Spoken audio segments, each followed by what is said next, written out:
后来国军第一届针对着女性的教育调集，今仔日正式来展开，总共有14位的女性再去到桃园的北地来报道。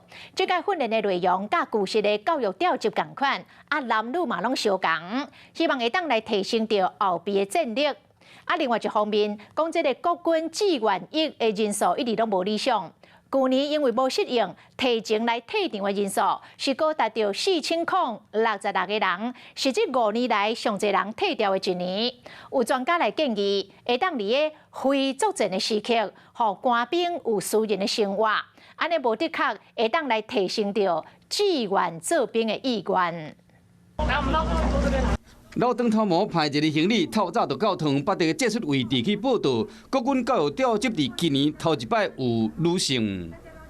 已经1年了，然后要回来这里，女生也是第一次有教招这个东西，所以蛮紧张的。希望可以为国家就是尽一份心力。今日这总共14位女性报道，估计规年度会有220个名额，应该有的作战训练拢总有甲男性同款。是讲即摆全台湾敢若5个训练的地点，有人咧怀疑讲，敢会因为安尼无法度分配到本来的专长。如果说有这种情况出现的话，应该是一些原本他服役的时候一些特殊的一个单位哦。那在一般的教招单位可能没有这样的器材或者是他的装备。不过我想这样子的情况也不会去请这个人来做一个教招。有偌济单位能量就调偌济人，希望讲会使提升国军后备的战力。是讲小主华时代来啊，招兵更加困难，经过不少人是提早退伍。111年无适合人数达到4066个人，是5年来上济。除了太多人，其中92.4%拢是个人申请的，上济原因是生涯规划想要换跑道。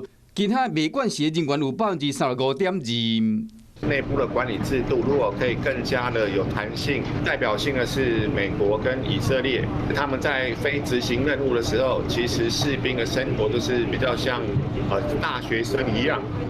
也就是在营区，他们还是有很多自己的这个就是休闲活动。卖受到传统的束缚，伫无影响勤务的情形下，分自由的空间。国防部嘛，伫报告中讲到会加强辅导、分析生涯规划，嘛协助志愿的士兵，甲因斗找头路。